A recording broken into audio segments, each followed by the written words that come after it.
Hello and welcome. Something has always whispered from below the surface of history. Not from within it, not from any place you can point to on a map or trace to a single origin, but from beneath it, the way cold moves through stone before the freeze ever arrives at the surface. And the oldest scholars of Oath, the ones who have pressed their work deep enough into the pre-human record to find things that most academic traditions prefer not to acknowledge, will tell you quietly and without much elaboration that this whispering has a shape. It has a pattern. It finds specific kinds of minds in specific kinds of moments. And what it does to those minds is nothing short of the remaking of the world. One mind, above all others in the long and brutal history of that world, answered it perfectly. His name was Vecna. Section 1. The World Before the Wound. The world of Oath carries its age in ways that most of its inhabitants never stop to consider. The scholars of the Fleath, careful and methodical in the way that people become when they have enough history to organize, and not quite enough time to organize all of it, tend to anchor their understanding of the past to events within the last 2,000 or 3,000 years. They speak of the Sul Imperium and the Backlunish Empire. They trace the slow, painful process by which civilization rebuilt itself after the magical catastrophes that defined the continent's early recorded era. They treat those catastrophes as the beginning of meaningful history. But they are not the beginning. They are not even close. Before we descend into these histories, please consider subscribing to the channel. It is the surest way to find your path back to our library of lore when you wake. Beneath the recorded histories, beneath the oldest oral traditions of the Flan people, and the fragmentary ruins that archaeologists excavate with careful brushes and nervous hands, there is an older layer. In the deepest caverns that no living expedition has fully mapped, in structures worn so completely by time that they resemble natural rock formations, until you notice that the angles are wrong. In the writings of cults so ancient that the languages they used have no known living speakers, there are echoes, not of history, of a presence, and that presence has a name, though the name itself is rare enough in any surviving text that finding it feels like stumbling across something you were never meant to see. Mok'slyk, an old Flan name, old even by the standards of a people who measure time in centuries, the way others measure it in years. The scholars who have studied what little survives about this entity tend to reach one of two conclusions, and neither conclusion is particularly comfortable. The first is that Mok'slyk was real, a being of godlike power who was thought to be the personification of arcane magic itself, one of the ancient brethren who existed before the structures of divinity that most of the world now takes for granted, something that predates the pantheons and operates by its own incomprehensible logic. The second conclusion is that Mok'slyk was a fabrication, a story that Vecna told about himself to obscure a source of dark knowledge that he preferred to keep hidden, an entity invented precisely because an invented entity raises fewer dangerous questions than a real one. The reason these two conclusions are equally uncomfortable is this. If Mok'slyk was fabricated by Vecna, then Vecna's rise to absolute power came entirely from within, from the force of a single mortal will refusing to accept limits. And in its own way, that is more frightening than any ancient serpentine patron could ever be. What those who believe in Mok'slyk's existence describe is not a god in the conventional sense, not a being that craves worship or builds churches or blesses harvests.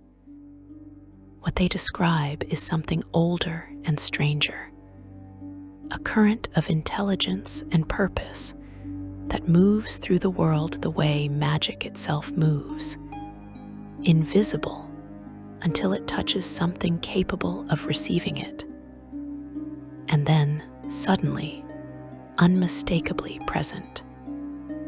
The image most traditions reach for when trying to describe this current is the serpent.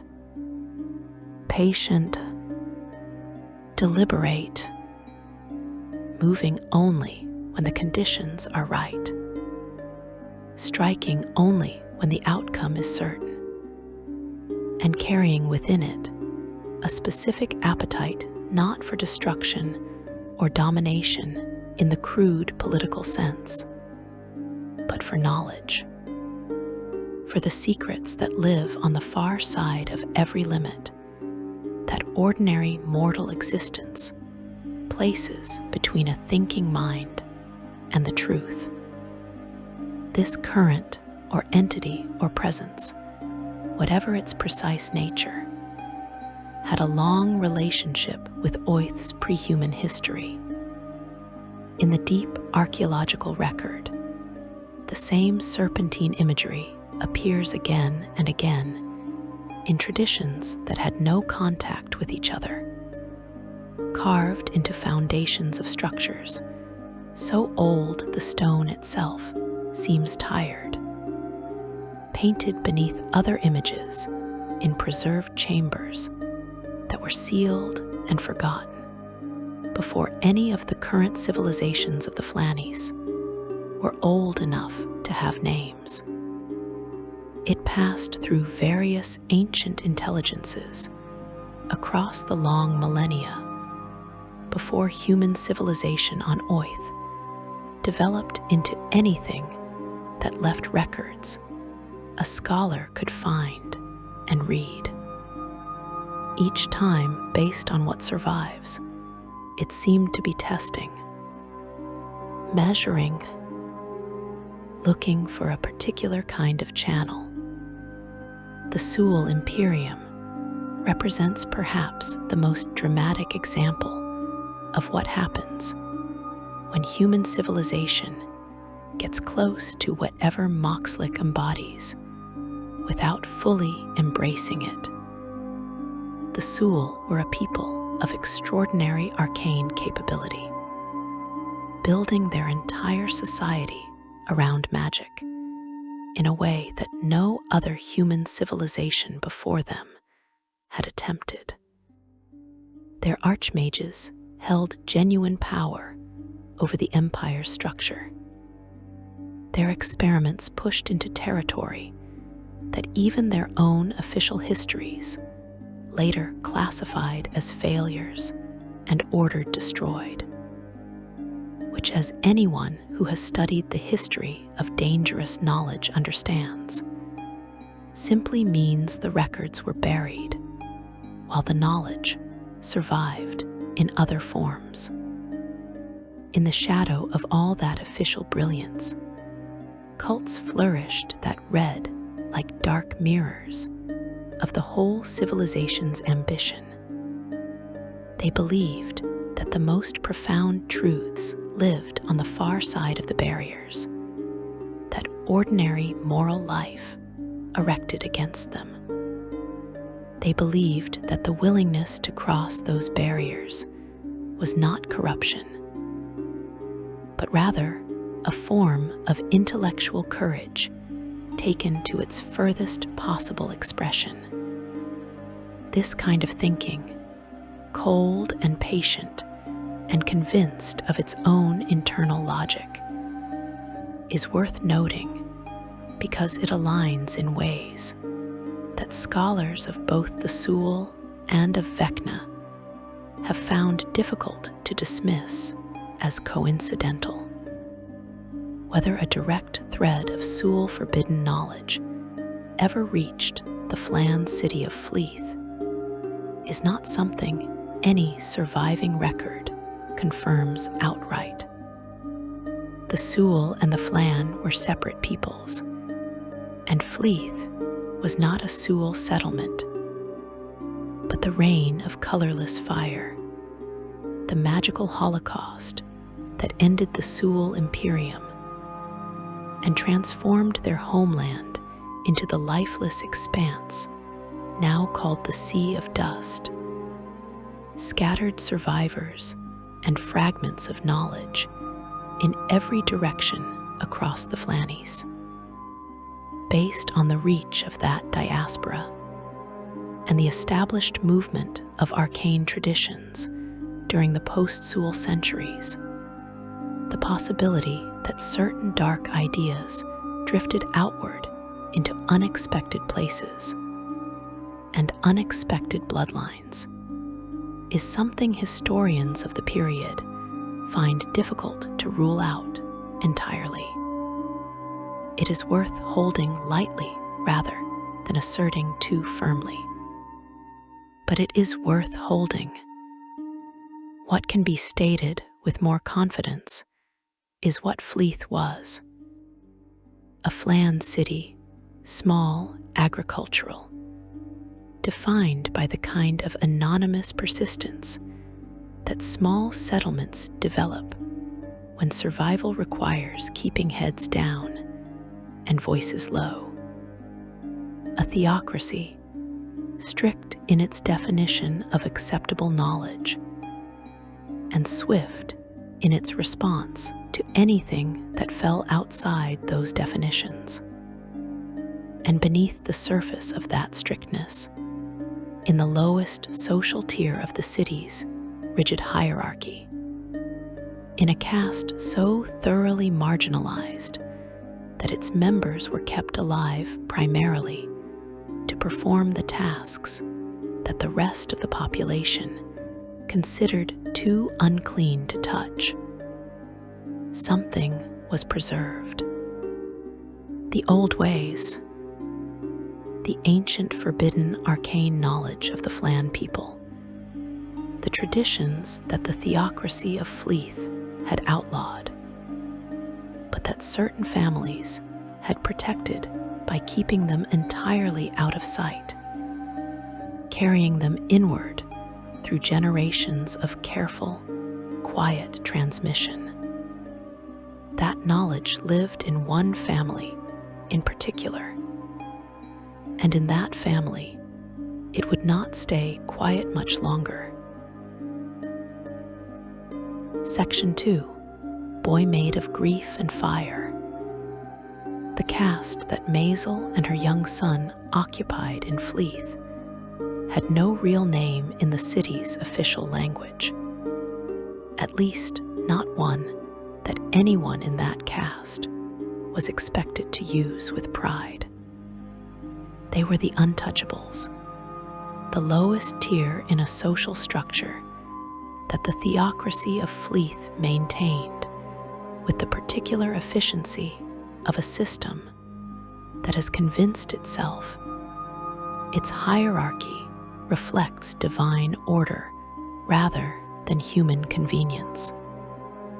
The tasks assigned to this caste were the ones everyone else considered too unclean, too close to death, too contaminating for anyone of higher standing to perform without spiritual consequence. The embalming of the dead, the preparation of bodies, the careful, ritualized handling of what remained after a life had ended. A task that in the theology of Fleath's ruling order was necessary and sacred when performed by the right priests in the right ceremonies, and was dangerous and defiling when performed by those who did not carry the proper authority to touch it. The cruelty of this arrangement is worth sitting with for a moment. Maisel and her son were permitted to exist within the city's structure specifically because someone had to do this work. Their lives had value in the accounting of Fleath's social order, but only the narrow, transactional kind of value assigned to a tool that is not yet worn out. They were tolerated. They were not protected. The distinction between those two things would eventually become the central fact of Vecna's entire existence. What the theocracy of Fleath did not know, or did not know fully enough to act on before it was too late to stop the transmission, was that Maisel's family had been preserving something beneath the surface of all that tolerated poverty for a very long time. The ancient arcane traditions of the Flan people, the old ways that the theocracy had outlawed as forbidden and dangerous, had been carried inward through her bloodline the same way that essential knowledge always travels when it cannot travel openly. Quietly, carefully, passed from one generation to the next in the private hours, in language that was careful enough to avoid the wrong ears, in a practice so modest and so controlled that it did not look like what it was until you already knew what to look for. Maisel taught her son.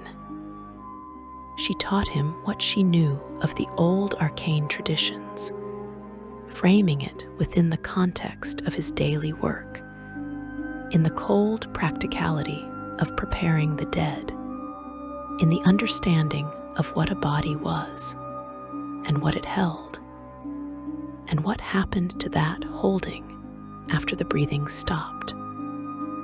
She taught him to read, which in Fleath's social structure was itself already a quiet act of defiance for someone of their caste.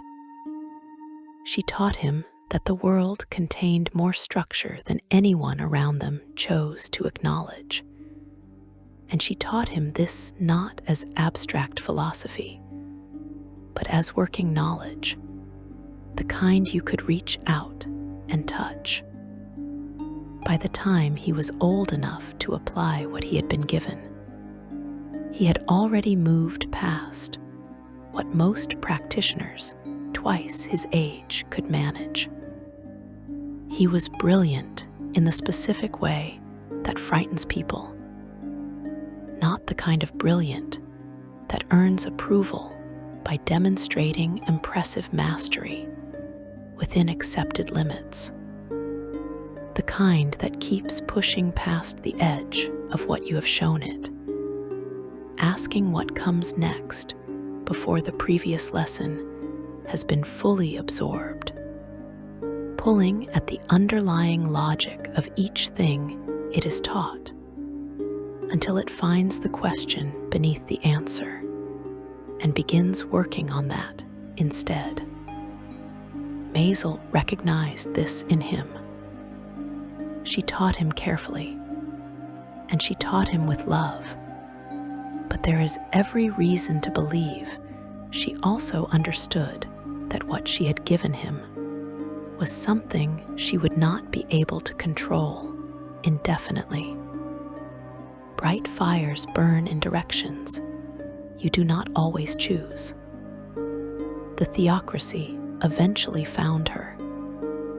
The records that survive about this specific event are thin, as records of convenient persecutions often are, because the people doing the persecuting rarely preserve more detail than they believe serves their justification. What is known is that Mazel was accused of practicing forbidden arcane arts, condemned under the religious authority of Fleath's governing order, and executed. She was killed not for doing anything that harmed the city or its people. She was killed because she knew things that the city's power structure had decided she was not permitted to know, and because the category of person she was offered her no protection against that decision, and because the system that tolerated her existence had no obligation to extend that tolerance to the knowledge she carried. Vecna was present for this. The cult records that eventually took shape around him in later centuries include fragments and accounts from his early life, though with the significant caveat that by the time anyone was writing about Vecna's childhood in detail, Vecna himself had already become something far beyond ordinary human, and the question of how much of the preserved record reflects actual memory versus deliberate mythologizing is one that serious scholars of his history are right to keep active. What those records convey, regardless of how their preservation was shaped by later hands, is not grief in any soft or dissolving sense.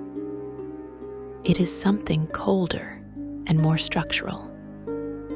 The execution of Mazel appears to have produced in Vecna not a wound that healed over time, but a wound that calcified, that became part of the permanent architecture of how he understood the world's fundamental logic.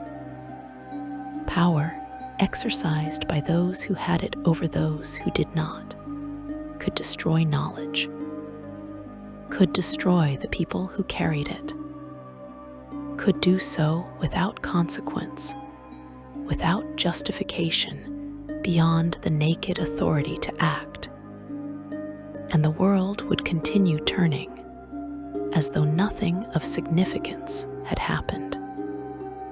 He understood this absolutely. He never forgot it. And from everything that came after, it is clear he decided very early that the only protection against that understanding was to become something that no authority could reach. After Mazel's death, Vecna disappears from the comfortable narrative of documented history for a period.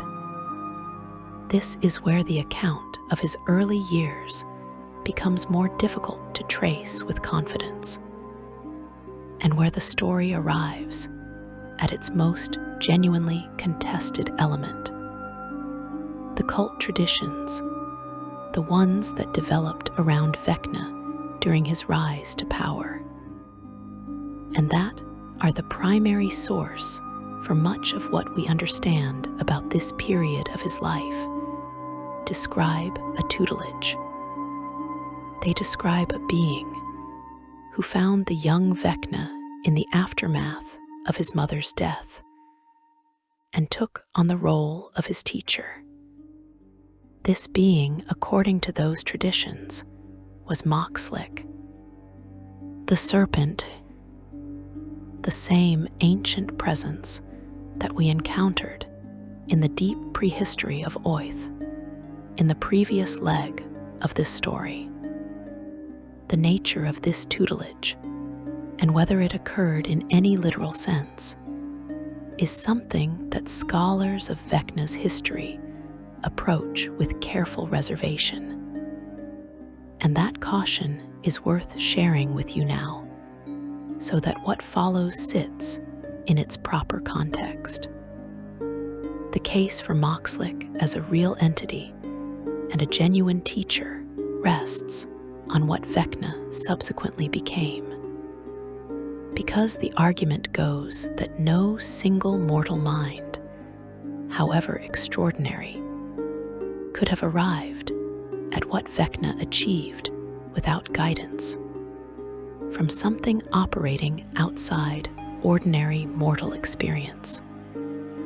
The rate at which his arcane capabilities expanded after his mother's death, the specific character of the knowledge he demonstrated in later years, and the particular direction of his deepest ambitions all suggest, to those who hold this view, a teaching that came from somewhere beyond the reach of any human tradition.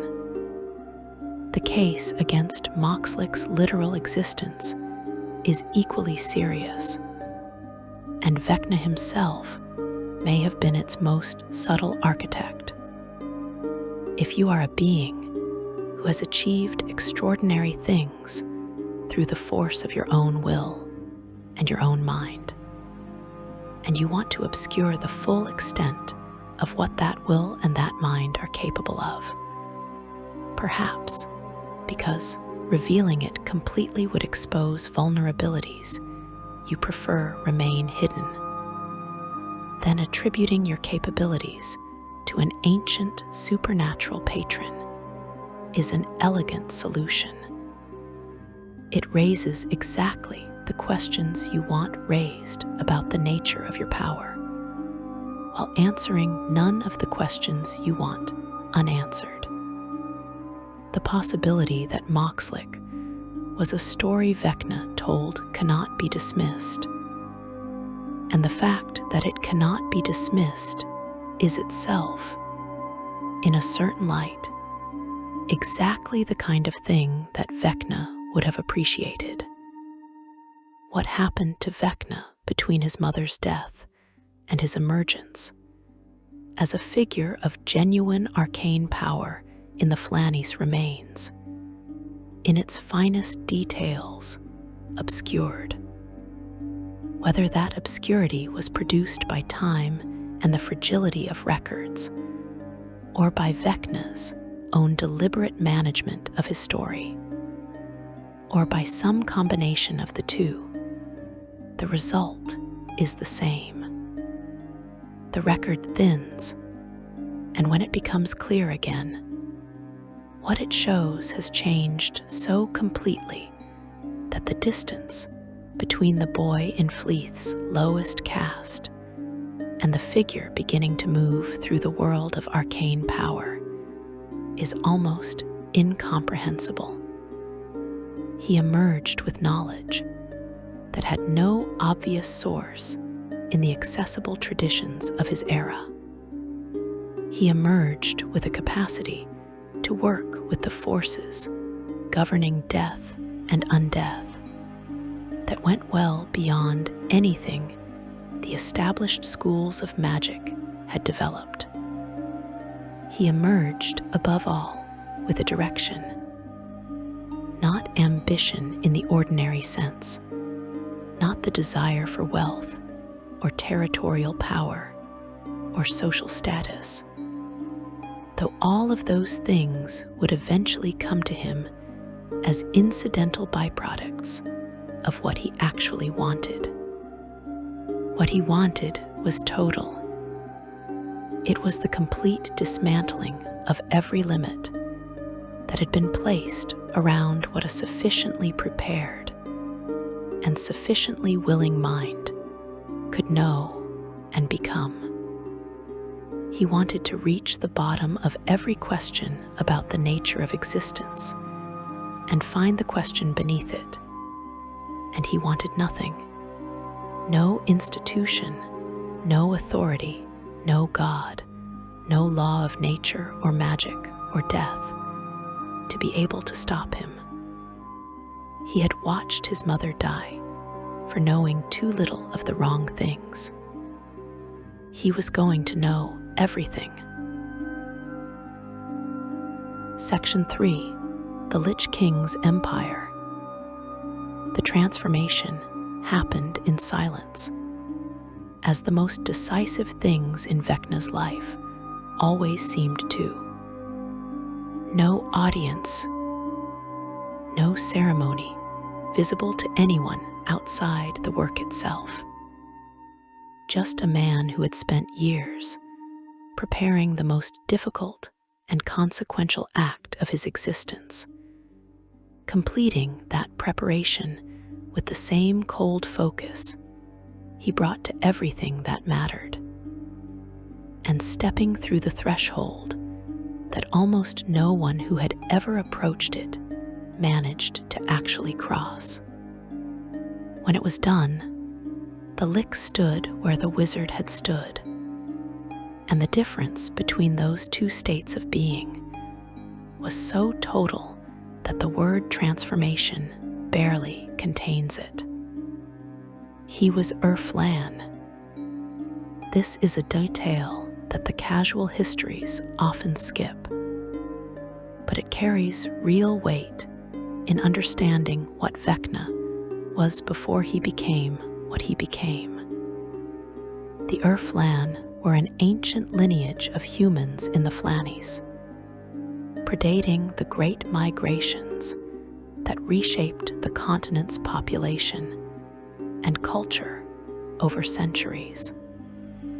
They were known above all things for their mastery of arcane magic, and specifically for their deep, systemic relationship with necromancy, where other traditions treated the raising of the dead as a dangerous edge case of magical practice. The Urflan had developed it into a discipline. Many aspired to undeath. Many achieved it. This was not aberration in their culture. It was, in certain circles, considered its logical culmination. Vecna did not invent the idea of a mortal wizard transcending death through preparation and will. He inherited it from a people who had been pointing toward that possibility for centuries. And then he went further with it than anyone before him had managed to go. It is worth noting as well that certain 5th edition sources, including the Dungeon Master's Guide, present an alternative account of how he gained his knowledge of undeath. In that telling, it was not Mok'slyk the Serpent, but Orcus, the demon prince of undeath, who served as Vecna's dark teacher in the ways of Lichdom.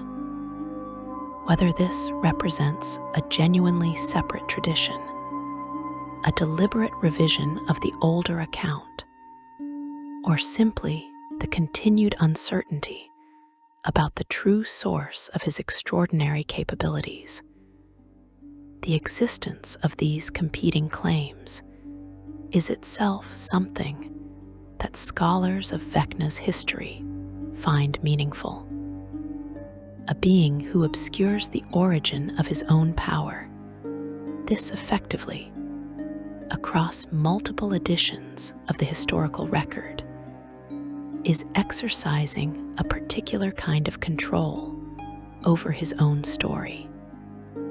That this is exactly the kind of control Vecna would have chosen to exercise is not a coincidence that requires much commentary. Once he had crossed the threshold, and the phylactery that anchored his existence was safely hidden away where no enemy could reasonably expect to find it. Vecna turned outward. He had been patient long enough. He had studied and planned and reached inward for decades, building the foundation from which everything that followed would grow. The time for building foundations was over. He returned to the Fleath as something the people living there had no adequate framework for understanding. Not a warlord, not a ruler, not in any sense the living rulers of those territories would have recognized. Something that had divorced itself entirely from the ordinary logic of mortal ambition, and was now operating on a scale and a timeline that those mortal rulers could not track or predict. He raised armies that did not eat, did not sleep, did not tire, did not mutiny. His empire began to spread across the Fleath with a patient, grinding consistency that made conventional military resistance almost impossible to organize effectively. Because the threat never withdrew, never needed to resupply, never offered the pauses that defending forces depend on to recover and regroup. From the northwestern shores of the Azure Sea to the towering Crystal Mist Mountains, his reach extended and continued extending, and the lands that fell under his shadow stayed under it. But the first objective he turned toward was not an abstract territory on a map. It was personal, and it had been personal for longer than most nations had existed. Fleath. He came for the city of his birth with everything he had built, and the clerics of Foltest, the god of light whom Fleeth's theocracy had always served, were waiting for him. What followed was the first genuinely close moment of Vecna's post-transformation existence. The clerics of Foltest channeled their god's radiant power against him with a coordinated force that the records describe as nearly sufficient, nearly being the operative word that has haunted the scholars of this period ever since. Vecna was struck down, reduced to something barely holding together, and it was at this moment that a figure who deserves far more attention in most retellings of this history stepped forward. Asurrak, the being who would eventually be known throughout the Fleath as the Devourer, the architect of the Tomb of Horrors, and one of the most feared entities in the tradition of undeath, was at this point Vecna's apprentice, the most trusted of his inner circle. The exact nature of Asurrak's origin is its own extraordinary story, the result of an ancient conjurer's catastrophically failed summoning that produced a being of both human and demonic lineage. Vecna had taken him in against the advice of every counselor who had an opinion about the matter. And those counselors had not survived the experience of offering that advice. In return, Asurrak had grown into one of Vecna's most formidable and most devoted servants. When the clerics of Foltest came close to ending everything, it was Asurrak who pulled what remained of his master back from that edge.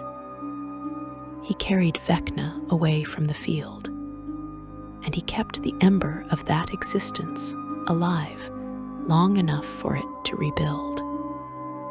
When Vecna returned to Fleath the second time, fully recovered, and with nothing left that remotely resembled mercy, the city did not survive the encounter with any grace.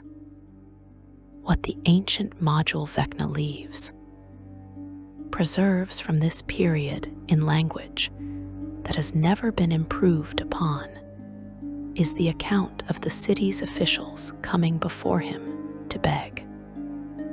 They offered their wealth. They offered the city itself. They offered their own lives.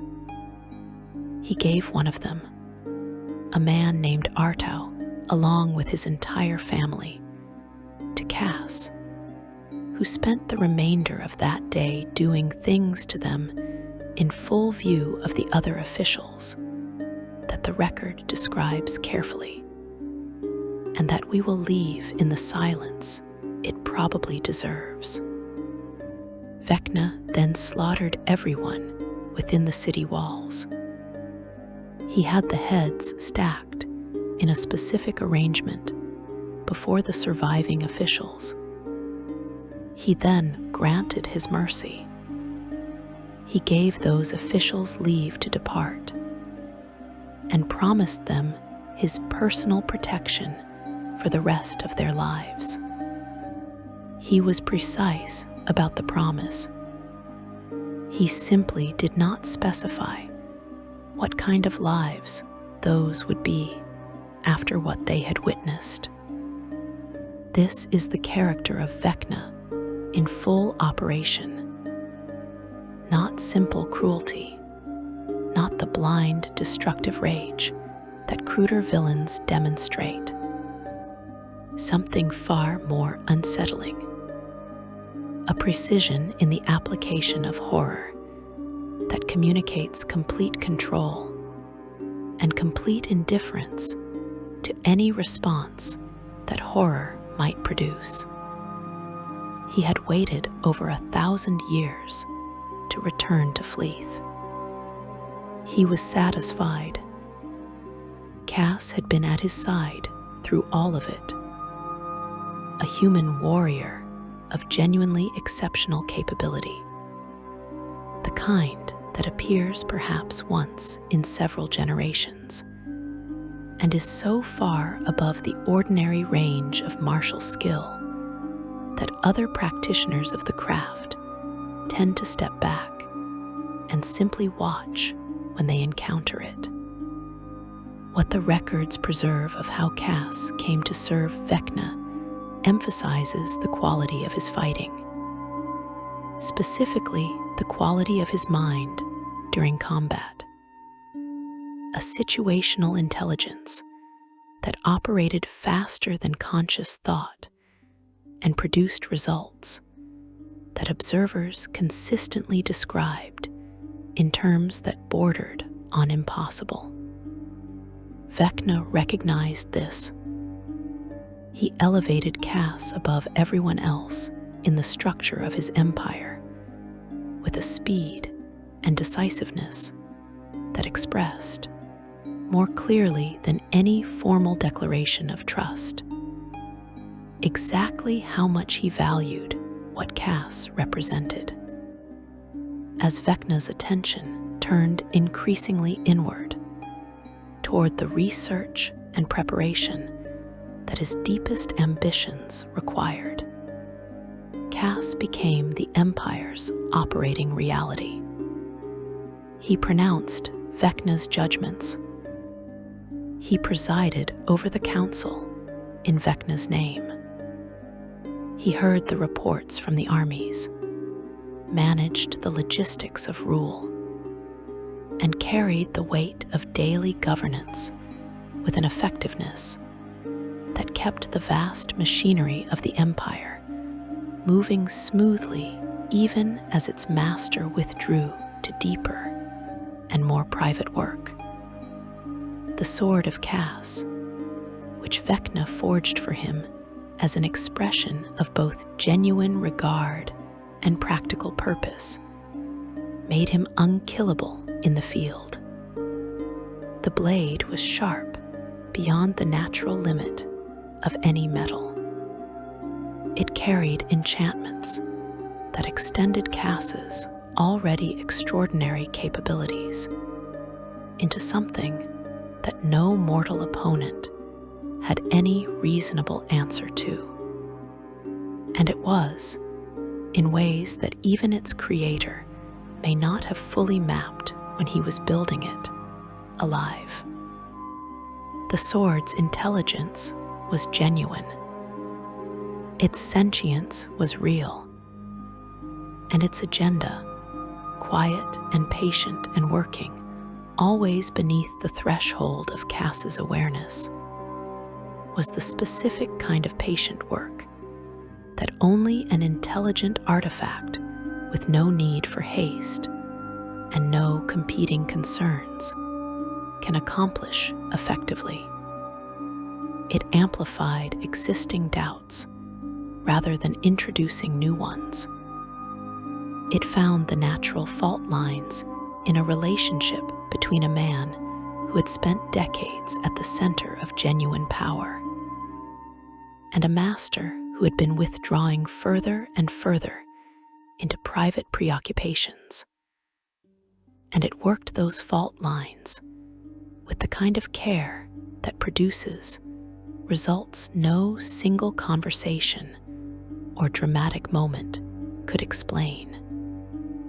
The sword told Cass what a part of him had been noticing for years, that the distance between what Cass was doing and what Vecna was given credit for doing had been narrowing, that the power Vecna held was anchored to a body that had been visibly weakening, even as the arcane force behind it continued to grow, that the sword itself, forged by that weakening body, had become something capable of reaching what that body's vulnerability might expose. What Cass may not have fully understood, or what the sword may have carefully chosen not to explain, was what Vecna was actually in the process of preparing when Cass moved against him. 4th edition records are explicit about this. Cass struck on the eve of Vecna's apotheosis ritual. Vecna was not simply sitting on his throne, ruling an empire when the betrayal happened. He was mid-process in the most ambitious working of his entire existence. Whether Cass knew this and believed the ritual's interruption would prevent the ascension permanently, or whether the sword had chosen to withhold this context from its wielder to ensure the blow would land, is something the record leaves open in a silence that seems appropriately consistent with the subject matter. No one witnessed the battle. This is the exact language that Vecna leaves, uses, and it is the most honest thing that can be said about the event. No man saw what happened inside that dark tower when Cass raised the blade that Vecna's own hands had made. What emerged from the other side of it was not a clear victory, and not a clear defeat, and not anything that either participant would have chosen as an outcome. Vecna's tower crumbled. From the rubble, only 3 things survived intact: the sword of Cass, the left hand of Vecna, the left eye of Vecna. Cass himself was not destroyed.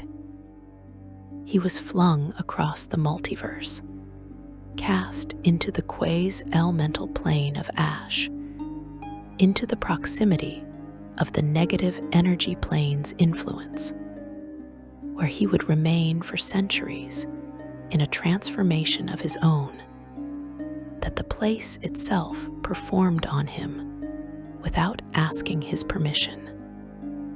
The time he spent in that place changed what he was at a fundamental level. When he emerged, he was something different from what he had been, a vampire, shaped by centuries of immersion in the energies of death and negation, and carrying in him a hatred for Vecna that has not diminished in any account of him from any era. Vecna, reduced to 2 severed pieces of himself, had survived, as he had always survived, as he apparently always would. Section 4. The Wound and the Long Sleep. What remained of Vecna after the rotting tower crumbled was, by any rational measure, nothing. 2 severed pieces, a hand and an eye lying in the rubble of an empire that had taken centuries to build and had come apart in an encounter that lasted, by all accounts, no longer than a single terrible night. If you had stood in that wreckage, surrounded by the silence that follows catastrophic violence, and tried to calculate what those 2 pieces of preserved flesh represented in terms of surviving agency or future threat, you would have reached the wrong conclusion. Most people who made that calculation did reach the wrong conclusion. It is, in retrospect, one of the most consequential mistakes in the history of the Flannies. The eye of Vecna and the hand of Vecna passed into the world separately, moving through the centuries along paths that do not follow any straight line. They were not simple relics in the way that most powerful objects become relics, carried with reverence in locked cases, and displayed behind careful protections in the collections of those wealthy or powerful enough to acquire them. They were something far more active than that. They found bearers. The eye, bloodshot, appearing to have been forcefully removed from its original socket, and the hand, cold as deep stone regardless of ambient temperature, both carried within them an implicit demand that expressed everything about what their original owner valued, and what he was prepared to require of anyone who wanted access to what he had built. To use the eye, you had to first remove your own. To use the hand, you had to first sever your own at the wrist. There was no alternative pathway, no abbreviated version, no protection against what the grafting would cost you before the power became yours. And once grafted, the bond was absolute. Any attempt to remove either artifact from a living bearer resulted in death so swift and so complete that the records describing it tend to become uncharacteristically brief at exactly the point where the detail would be most illuminating. The eye granted its bearer dark vision of extraordinary range, the ability to see through solid matter, visions that came unprompted and carried information that the bearer had no natural way of accessing. The spells it made available included some of the most devastating in the arcane tradition. Among them, disintegrate, dominate monster, and eyebite, the last of which carries in its very name a quality that feels like a signature rather than a coincidence. The hand granted strength beyond the natural human limit, the ability to cast spells, including the finger of death, the reach of teleportation, and a physical presence that generated cold the way fire generates heat, not as a byproduct, but as something more deliberate. Together, if a single bearer managed to sacrifice both eye and hand to wield both artifacts simultaneously, the combined powers expanded further still, adding regeneration, immunity to disease and poison, and the ability to generate a wish once per month. Once per month, the capacity to rewrite reality within certain limits. The price of that was your face and your hand and your alignment, which shifted to neutral evil as reliably as the artifacts grafted themselves to your flesh. And the permanent risk that the presence within them would decide its current bearer had served their purpose and reduced their body to dust, claiming everything they knew in the process. The artifacts preferred arcane casters. They seemed, in the accounts of those who studied their movement through history, to seek reunion with each other, pulling toward a single bearer capable of bearing both. They rewarded betrayal. They penalized the kind of loyalty that Cass had ultimately failed to maintain.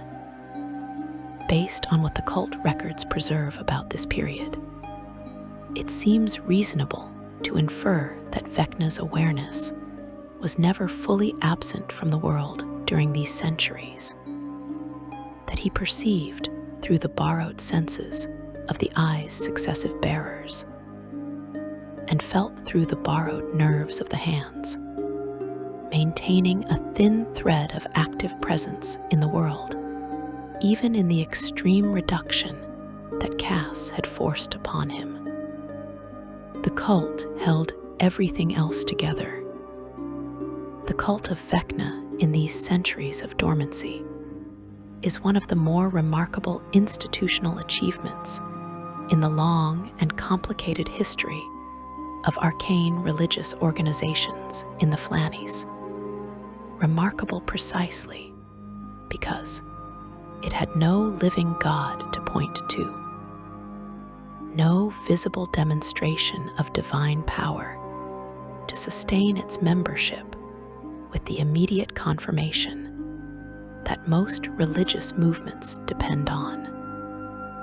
It operated on pure doctrinal certainty, on texts and traditions carefully preserved through persecution and internal conflict, on a hierarchical structure designed specifically to survive disruption at any single point without collapsing entirely. When one branch was destroyed, others continued. When records were seized and burned, copies maintained in other locations by other hands ensured the knowledge did not die with the branch that had been found. The cult understood, at a level built into its founding principles, that what it was preserving was not simply a memory or a theology, but an ongoing project. And ongoing projects can survive setbacks that would be fatal to anything treating the work as already complete. The reconstitution of Vecna was not a single event. It unfolded over an enormous span of time, through mechanisms that the cult understood only partially and implemented with the combination of devotion and incomplete comprehension that characterizes most genuinely faithful work. His awareness strengthened in increments. His ability to communicate with servants moved from symbolic dream impression towards something more direct and more specific in measures so gradual that no individual generation of cult members saw dramatic change. What each generation saw was the continuation of a process whose beginning lay before living memory and whose end, they were absolutely certain, lay ahead. They were right about that in the end. By the time the histories begin to converge around a specific event, Vecna had reconstituted himself sufficiently to act with genuine, substantial agency in the world. The scholars studying this period tend to use the language of the module Vecna leaves, published when the events of that period were still fresh enough in Greyhawk's collective memory to be organized into something coherent. And that account preserves details that the formal histories of the Flannies treat with varying degrees of willingness to confirm. But the outline is agreed upon widely enough to carry significant weight. The Circle of Eight, the great wizards of Greyhawk, among the most powerful arcane practitioners in the Flannies at that time, including Mordenkainen, Tensor, Bigby, and Otto. Names that carry specific resonance in any discussion of magical history in the setting, gathered as they periodically did to manage the arcane concerns of the region. The cult moved against them with a precision that speaks to years of preparation and a specific understanding of exactly where these wizards were most vulnerable. The Circle of Eight was destroyed, not scattered, not diminished. Destroyed, the most powerful organized body of arcane practitioners in the Flannies, removed in a single coordinated action, their deaths clearing a specific kind of space in the world's power structure that Vecna needed cleared before the next phase of his work could proceed without interference capable of stopping it. What he was building toward was a ritual at Taveg Baragu, a site of extraordinary and ancient arcane significance, a stone circle set in the landscape of Oath that had served for as long as anyone could trace as a nexus of planar connections, a physical location where the boundaries between planes had been so thoroughly worked by old magic that portals opened there with less effort and more variety than almost anywhere else on the material plane. Vecna's specific intent at Taveg Baragu was the summoning of his ancient followers, his armies from the era of the Empire, pulled forward through time to stand behind him in the present. A restoration of his full military reality to serve the grander ambition that underpinned everything. This was ambitious even by his standards, temporal manipulation of a scale that few arcane practitioners in history had even theorized, let alone attempted. And it suggests that the Vecna who returned to active agency in the world was not returning cautiously or incrementally. He was reaching immediately for something enormous. Adventurers, the traditional wild card in any carefully constructed plan that anyone has ever laid across the landscape of the Flannies, pursued him there.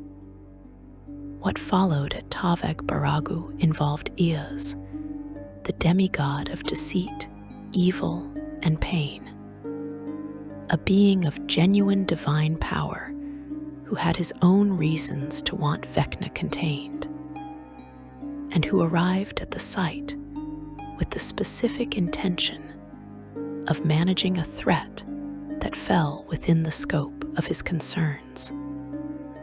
Vecna and Eos were locked in direct combat at Taveg Baragu, two entities of demigod-level power, colliding with an intensity that the location itself was barely able to contain.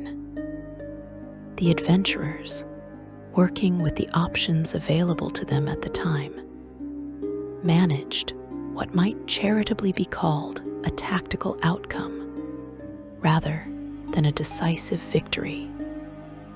Both Vecna and Eos were pushed through one of Taveg Baragu's portals together.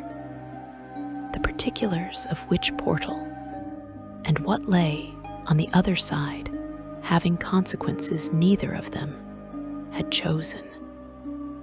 What lay on the other side was the domains of dread. Ravenloft. Vecna was imprisoned in the domains of dread in the aftermath of his first attempted return. Contained within that peculiar architecture of dark power that the domains exert over everything that falls within their borders.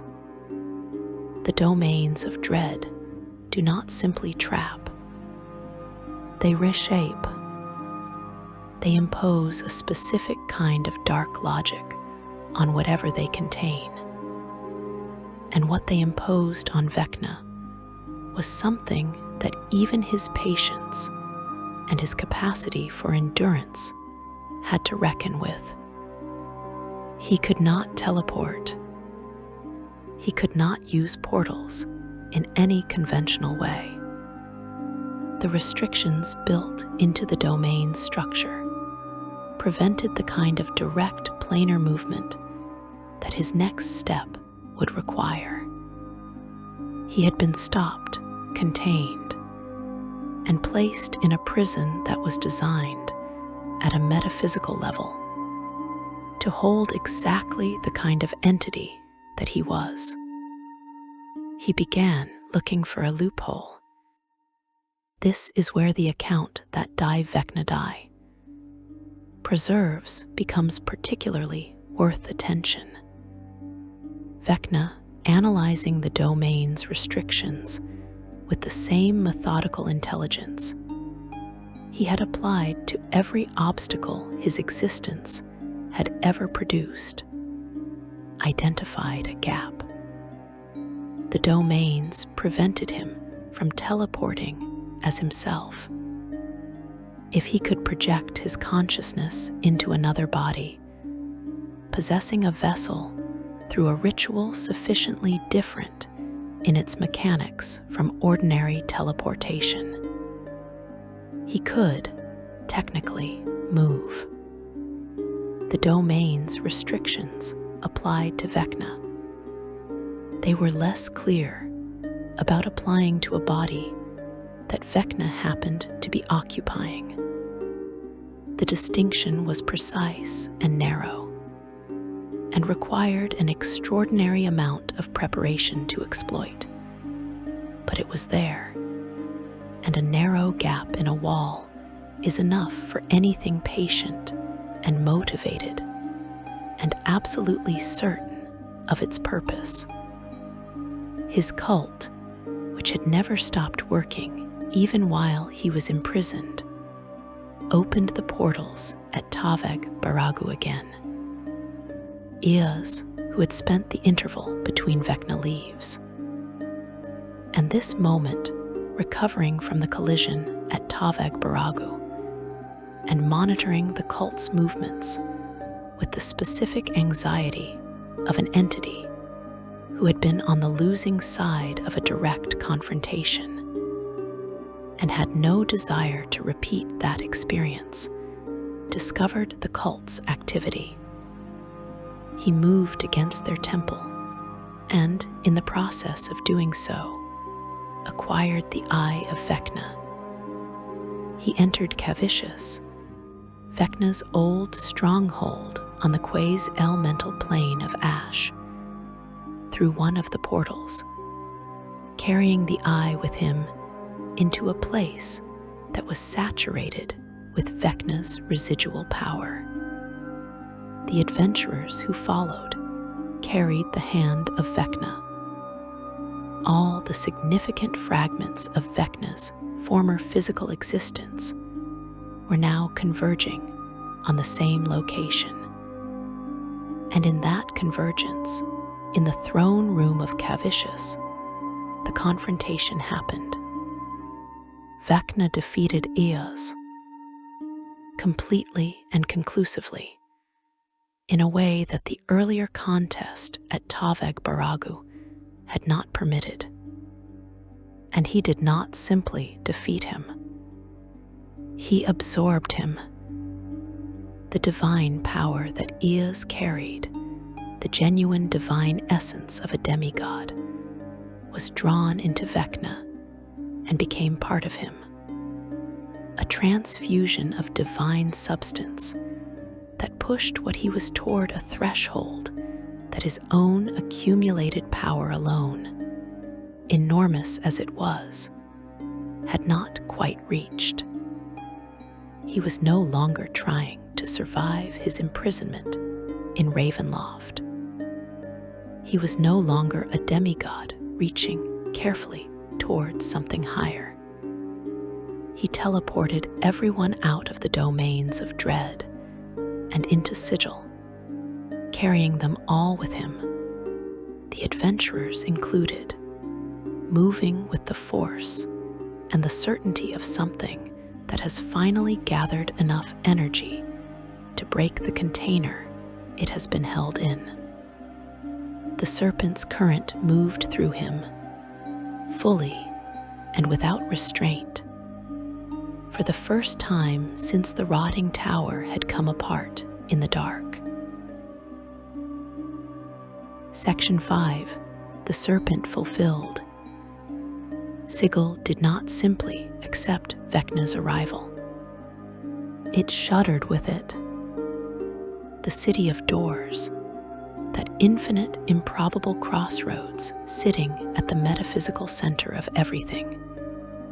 The place where a door leads not to the room next door, but to any plane that has ever existed or will ever exist, had kept the gods out, since the Lady of Pain had established her authority over it at the beginning of things.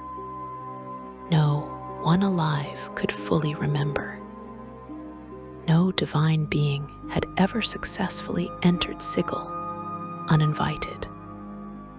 That was not a tradition or a preference.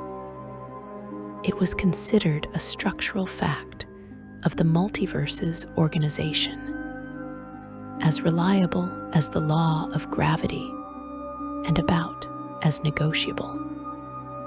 Vecna negotiated it anyway.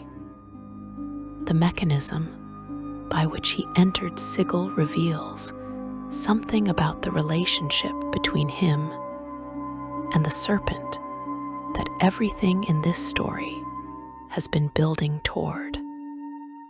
When he absorbed the divine essence of Eos in Cavicius, the power he now carried was waxing, actively building in intensity rather than sitting at a stable divine level. A god's power at stable expression produces a specific signature, something the planes recognize and the Lady of Pain's wards were designed to detect and repel. A god whose power is in active flux, still accumulating, still settling into its final form, produces a different signature, guided by what the module die Vecna die specifically attributes to the knowledge granted to him by the Serpent. Vecna was able to disguise his divine signature within that fluctuation. He did not use a portal. He punched a hole through Sigil's defenses by presenting himself as something the wards did not have a clear category for, something between divine states, present and yet technically unclassifiable at the moment of entry. He was inside Sigil before the city's fundamental reality had finished deciding what it was dealing with. What he began to do once inside was not a conventional assault in any military sense. He did not send armies through the streets. He did not position forces at strategic locations and issue demands. He started rewriting the city, not its buildings or its geography in any simple physical sense, but the structural logic underneath it. Sigil is defined above all else by its doors, by the way the portals that riddle every surface of the city connect to every plane of existence that has ever been mapped or named. The planar architecture that Sigil embodies is the reason it sits at the center of the Great Wheel, as both literal and symbolic fact. What Vecna was reaching toward, with the precision of someone who had been planning the exact sequence of this act for longer than most civilizations had existed, was the authority over those connections. To control the doors of Sigil was to control access to every plane, every god's realm, every pocket of divine power in the entirety of the multiverse. It was the final expression of the hunger that had been driving him since a boy in Fleath first understood that power over knowledge was the only power that could never simply be burned away by someone with more authority and fewer questions. The Lady of Pain was aware of him. This was never in question. The sovereign of Sigil, an entity whose nature the most comprehensive research into the history of the planes describes as belonging to the ancient brethren, those few primordial beings who predated the multiverse and knew a magic older and larger than anything the gods had ever touched, was fully cognizant of what was happening in her city. The reason she did not simply unmake him where he stood is one of the more sobering pieces of information about the scale of what Vecna had become. The direct application of her power in confrontation with a divine being inside Sigil's confines carried the risk of an energy collision so catastrophic that the city itself, and potentially the planar architecture it anchored, could not survive it intact. She was not afraid of Vecna. She was protecting the multiverse from what the direct expression of her power against a god inside Sigil would have produced. So she waited. She watched, and she trusted that another solution would arrive. The way solutions have a habit of arriving when the alternative is the unraveling of everything. It is worth pausing on one specific implication here. Mok'slyk, the Serpent, was described in the oldest traditions as a member of the Ancient Brethren, the same category of being that the Vecna die module explicitly assigns to the Lady of Pain. This could suggest, if you follow the thread carefully, that the knowledge Mok'slyk gave Vecna about how to breach Sigil was, in some interpretation, the knowledge of one ancient brethren being used to enter a city protected by another. Whether this represents genuine collusion between ancient primordial entities, or whether Mok'slyk's guidance was simply deep enough in its understanding of the multiverse's fundamental architecture to find that particular gap, is something the sources leave open. But the coincidence, if it is one, has a very specific flavor. The adventurers were in Sigil. This matters throughout both Vecna leaves and Vecna die. The persistent presence of a group of mortal heroes moving through events of divine magnitude is not incidental or decorative.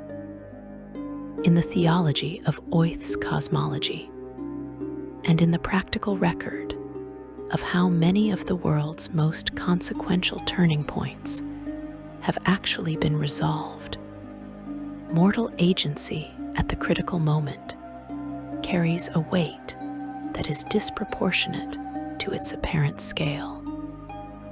The sword of Cass was in play, the blade that had ended the first chapter of Vecna's imperial era, forged by his own hands, and then turned against him by the very lieutenant he had elevated above all others, had been recovered. And in the confrontation inside Sigil, at the moment when the scales needed something to tip them in a direction that the divine forces present could not tip them alone, the sword was used against Vecna one more time. He was ejected from Sigil, not destroyed, not reduced again to the remnants of himself, the way the rotting tower's night had reduced him. Ejected, which is its own category of outcome, and one that carries a specific meaning when the Lady of Pain is involved. She reorganized the planar structure in the aftermath, strengthening Sigil's defenses against any future attempt to do what Vecna had done, repairing the damage to the multiverse's architecture that his rewriting of the city's fundamental reality had produced. The Ea's component of what he had been carrying was separated from him and freed. The divine power he had absorbed and used as both fuel and disguise for his entrance was stripped away. What remained was still a god. He returned to Oith as a lesser deity, reduced from the peak he had briefly touched, but not reduced to nothing, not returned to the state of fragmented artifacts and cult-sustained dormancy that had defined the previous centuries of his existence. He was divine. He held a genuine place in the structure of the Pantheon, and the events of his assault on Sigil, the audacity of what he had attempted, and the degree to which he had actually succeeded in breaching the most protected location in the multiverse before being stopped. had shaken the structure of the planes in ways that reverberated for years afterward. The cosmological reorganization that followed the Vecna die. Events, the rearrangement of the Great Wheel itself, carries his fingerprints across it, even in the current form of the multiverse. He did not achieve what he went to Sigil to achieve. What he left behind was still evidence of the most consequential single act of divine ambition in recorded history. As a deity, Vecna's portfolio became official, what his existence had always been in practice. He is the god of evil secrets, of hidden and forbidden knowledge, of destructive and evil magic, of undeath, of the mysteries that exist specifically, because the truth of them would be catastrophic for those it reached.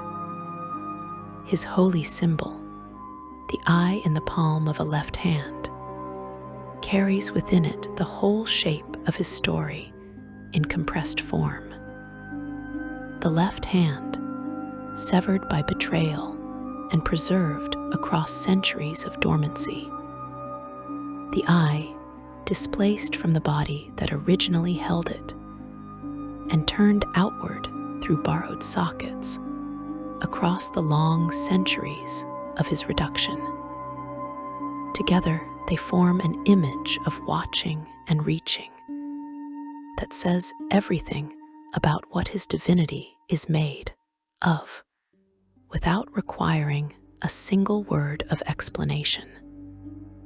His realm in earlier editions was Cavicius, the stronghold on the Quays elemental plane of ash, where Cass had been imprisoned and transformed. That gray and suffocating place, saturated with the energies of negation and death, that made it an appropriate home for the god of secrets, who rules through absence and concealment. He also maintained a hidden black tower within Pandemonium, the howling plane of madness, which is the kind of secondary residence that tells you a great deal about the quality of his inner life and the environments in which he functions most naturally. His worshippers in both official canon and the long tradition of the game's play include necromancers, liches, those who seek forbidden knowledge at any price, the sort of people who have decided that what lies on the far side of every established limit is worth whatever the crossing costs. In this sense, his congregation is simply a continuation of what he himself was, replicated across countless individual ambitions and individual griefs and individual moments of deciding that the ordinary limits were made by people with less determination than they themselves possessed. The 5th edition of Dungeons and Dragons lists him in both the Dungeon Master's Guide and the Player's Handbook as the god of evil secrets. His hand and eye remain listed as legendary artifacts available to adventurers willing to pay the price they demand. He is available as a warlock patron under the Undying archetype, which means that in the current rules framework of the game, a player can make Vecna the source of their character's supernatural power, channeling the god of secrets through an infernal bargain that carries within it the same fundamental dynamic that has defined every relationship Vecna has ever had with those who reached toward what he offered. He gives power. The cost is always significant. The fine print is always something you failed to read carefully enough. His footprint has expanded well beyond the Greyhawk setting that gave him his origin. In the Exandria setting of Critical Role, Vecna appears as a betrayer god who managed, after the divergence separated the mortal world from divine interference, to reconstruct the Raven Queen's rites of ascension and claim a place in the pantheon through that reconstruction. He loathes every other god with a clarity of feeling that the Critical Role sources describe as total and consistent. His ambition extending not simply to survival or power within the existing divine hierarchy, but to the elimination of that hierarchy entirely in favor of a cosmos in which he is the singular divine authority. He has made attempts against the Shadowfell and the Raven Queen's domain of collected souls, seeing in her accumulated centuries of gathered secrets exactly the kind of resource that his divine portfolio was built to consume. In the 5th edition adventure module Vecna, Eve of Ruin, published in 2024, he is weaving what the sources describe only obliquely as something between a ritual and a detonation, a working of such scope that it crosses multiple planes simultaneously, threading through the Forgotten Realms, Eberron, Ravenloft, Dragonlance, and other settings as it reaches toward completion, to become something beyond a lesser god, to reach the threshold that even his assault on Sigil did not fully cross, requires Vecna to surrender something, a specific vulnerability created by the nature of the act that produces a window for his defeat. The adventure collects the rod of 7 parts as the instrument through which that window can be opened and used. Mordenkainen, Tasha, and Illustrial Silverhand, 3 of the most capable arcane minds in the current era of the game, have identified what he is doing and are working against it. They are not certain they can stop him, based on everything this story has covered, from the ancient current of Mok'slyk threading through the pre-human history of Oath, to the boy in Fleath who lost his mother to a theocracy that feared what she knew, to the Lich who built an empire and the god who shook the multiverse. The uncertainty of those capable minds is entirely appropriate. Every time the world has looked at what remained of Vecna and calculated that it was finished, the calculation turned out to be wrong. Every threshold that was presented to him as impassable produced, in him, a period of preparation followed by a crossing. The pattern has been consistent enough and long enough that continuing to treat any reduced or defeated state of his as final would require a kind of optimism that the historical record simply does not support. He is watching. He is always watching.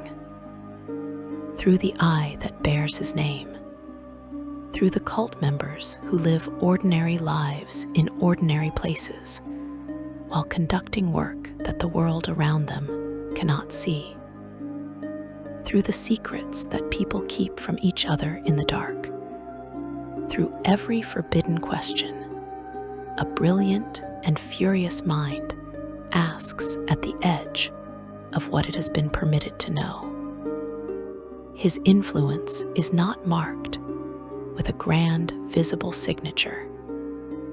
It moves the way he has always moved, below the surface, beneath the layer of things that the careful and the cautious choose to look at.